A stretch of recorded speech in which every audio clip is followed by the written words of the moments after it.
जिन्हें बनना था लेखपाल और सब इंस्पेक्टर, वो ट्रेन में खा रहे धक्के। पीईटी परीक्षा में खुल गई पोल।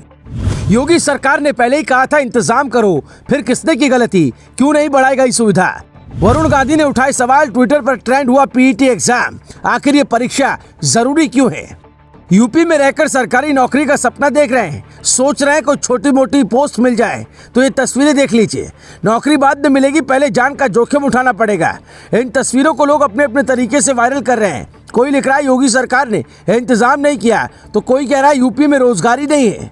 हम आपको आंकड़ों के साथ इन दावों की हकीकत समझाएंगे, लेकिन पहले समझिए कि आखिर इस परीक्षा के लिए इतनी मारामारी हुई क्यों और ये परीक्षा है क्या। ग्रुप बी और ग्रुप सी के तहत आने वाले भर्ती जैसे लेखपाल, सब इंस्पेक्टर भर्ती परीक्षा यूपीएसएससी करवाती है।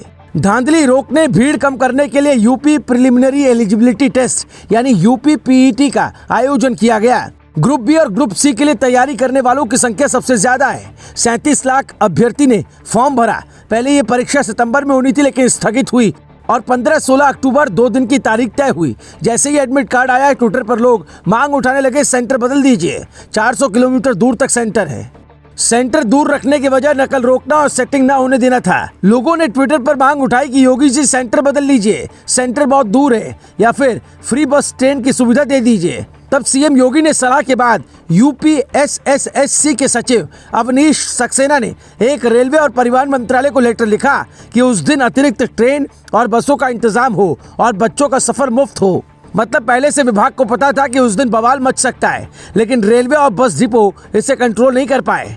37 लाख लोगों में से कई लोगों ने परीक्षा छोड़ भी दी होगी, लेकिन जो लोग परीक्षा देने गए थे उन्हें देखकर ऐसा लग रहा था कि वो बस किसी तरह सेंटर तक पहुंचना चाहते हैं। बीजेपी सांसद वरुण गांधी ने ट्वीट कर लिखा, यूपी बाढ़ की चपेट में और 37 लाख से ज्यादा छात्र पीईटी की परीक्षा देने निकले।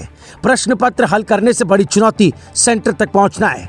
छात्रों की निरंतर मांग के बाद भी न परीक्षा टाली गई, न यातायात के पुख्ता इंतजाम किए गए। शायद हवाई निरीक्षण से जमीनी मुद्दे नहीं दिखते, लेकिन सवाल यह है कि अगर 37 लाख अभ्यर्थी थे तो फिर योगी सरकार ने सेंटर इतनी दूर दूर क्यों कर दिया। शायद गृह जिले में सेंटर होता तो इतना बवाल न मचता। चूंकि हर एग्जाम से पहले यूपी में सेटिंग पहले आम बात थी, अभी भी हर एग्जाम में मुन्ना भाई पकड़े जाते हैं। पहले दिन की परीक्षा के बाद करीब 33 सॉल्वर गिरफ्तार किए जो परीक्षा में धांधली करवाना चाहते थे।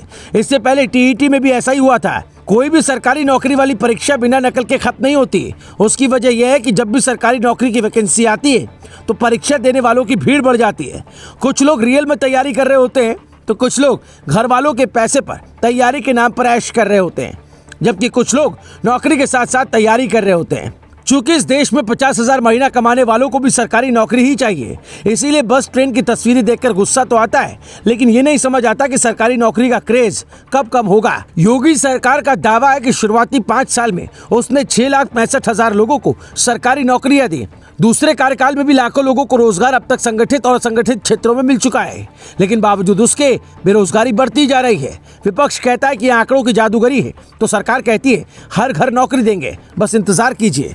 लेकिन कब तक। Bureau report, global Bharat TV.